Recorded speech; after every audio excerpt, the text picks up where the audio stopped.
മന്ത്രി മുഹമ്മദ് റിയാസ് കൂടി മന്ത്രിതല ഉപസമിതിയുടെ പ്രതിനിധി കൂടിയാണ്. ശ്രീ മുഹമ്മദ് റിയാസ്, ഇപ്പോൾ അമ്പലവയലിൽ നിന്നും ഒരു ഉഗ്ര സ്ഫോടന ശബ്ദം ഉണ്ടായിരിക്കുന്നു. അത് ഭൂചലനമാണ് എന്ന സംശയം റവന്യൂ ഉദ്യോഗസ്ഥർ പ്രകടിപ്പിക്കുന്നു. പക്ഷേ നാട്ടുകാർ പറയുന്നത് ഇതുവരെ കേൾക്കാത്ത രീതിയിലുള്ളൊരു സ്ഫോടന ശബ്ദമാണെന്നാണ്. ഇപ്പോൾ ആളുകളെ മുഴുവൻ ഒഴിപ്പിക്കുകയാണ്. എന്താണ് ഇപ്പോൾ അറിയാനാകുന്നത്? ഞങ്ങളിവിടെ ഉണ്ട്, വയനാട്ടിലുണ്ട്. ഞങ്ങൾ അതിന്റെ ഭാഗമായി കാര്യങ്ങൾ ഇടപെട്ട് എല്ലാവരും നിൽക്കുകയാണ്. ഇത് national centre for earth science study Thiruvananthapuram കേന്ദ്ര ഗവൺമെന്റ് സ്ഥാപനമാണ്. അത് ഭൂചലനമാണോ എന്നുള്ളത് ആ സ്ഥാപനത്തിൽ ബന്ധപ്പെട്ട് പരിശോധിക്കുന്നുണ്ട്. അവിടെ മറ്റ് ജനങ്ങൾക്ക് വേണ്ട കാര്യങ്ങൾ ചെയ്യാനുള്ള ഇടപെടലുകൾ നടത്തുന്നുണ്ട്.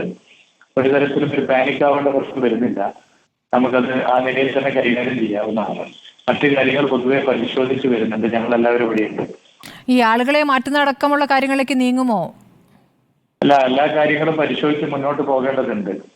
അതിന് വേണ്ട എല്ലാ സംവിധാനങ്ങളും ഒരുക്കും. മറ്റു കാര്യങ്ങൾ പരിശോധിക്കും. ഇപ്പൊ നല്ല മഴ ഇവിടെ ഇല്ലാത്തത് പൊതുവെ നമുക്കൊരു അത്രത്തോളം മറ്റ് പ്രയാസങ്ങൾ ഉണ്ടാകില്ല എന്ന് കരുതാം. എന്തായാലും അതിന്റെ കാര്യങ്ങൾ പരിശോധിച്ച് വരികയാണ്.